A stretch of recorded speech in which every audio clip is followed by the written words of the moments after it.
Neng, 5.000 aja. Oh ini sirupnya. Makasih. Sama-sama. Mana kalkulasi tadi? Susah banget.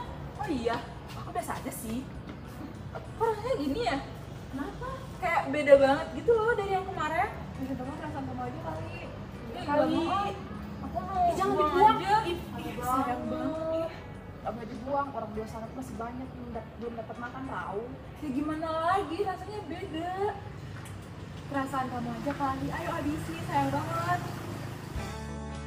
Kejadian barusan merupakan gambaran dari food loss dan food waste. Food loss dan food waste ini punya dampak yang sangat besar terhadap perekonomian dan juga lingkungan. Salah satu dampaknya yaitu menurunkan ketersediaan pangan hingga alokasinya sangat nggak efisien.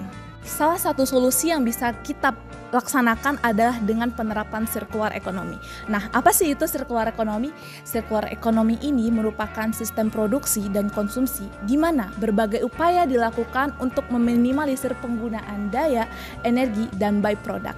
Nah, sebagai pemegang pemeran penting di masa depan, kita harus memperhatikan keberlanjutan sumber daya dengan menciptakan usaha-usaha yang kreatif, inovatif, serta solutif untuk menyelesaikan permasalahan nyata di depan mata. Nah, isu food loss dan food waste ini sudah banyak diangkat dan disosialisasikan kepada masyarakat. Namun dari kita masih saja belum terbiasa untuk mengambil peran dalam pengurangan food loss dan food waste ini. Teman-teman tahu nggak sih ternyata food waste dan food loss menjadi ancaman dan kelangkaan pangan dan ketahanan pangan, sehingga isu ini harus diperhatikan oleh kita. Dan Indonesia merupakan negara terbesar ketiga penghasil food loss dan food waste, yaitu sebanyak 150 sampai 184 kg per kapita dari tahun 2000 sampai 2019.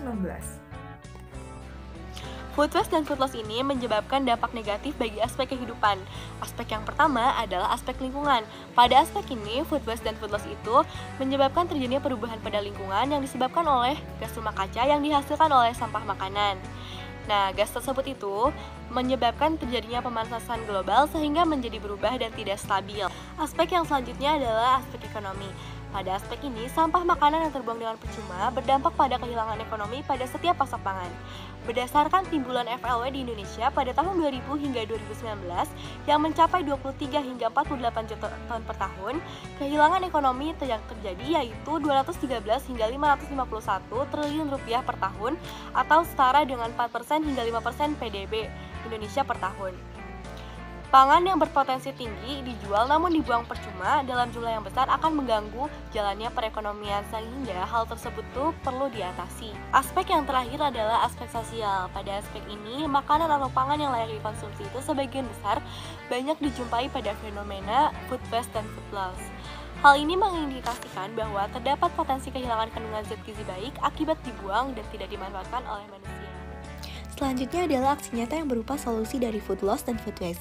Yang pertama, untuk produsen, kita dapat memproduksi makanan dengan teknologi yang canggih sehingga menghasilkan produk makanan yang enak agar tidak mudah dibuang, serta kita dapat mengolah sisa makanan tersebut menjadi kompos. Yang kedua, untuk konsumen, kita dapat membeli makanan sesuai dengan kebutuhan, mengolah sisa makanan, mengurangi konsumsi makanan instan, menggunakan bahan baku yang tersedia, masak makanan dalam jumlah yang sesuai, dan usahakan untuk tidak menyisakan makanan.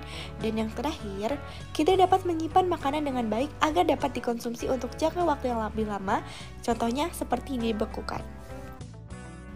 Yang ketiga adalah untuk pemerintah.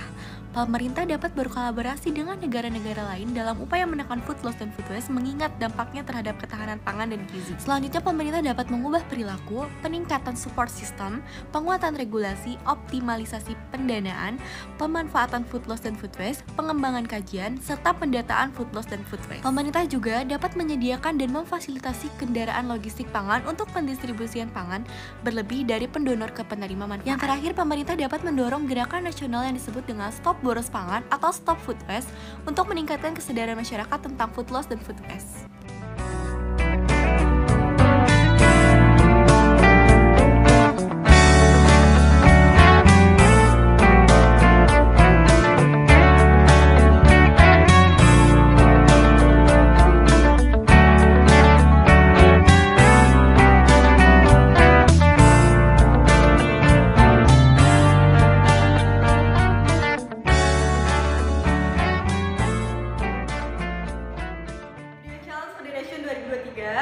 waste less, save more, live more.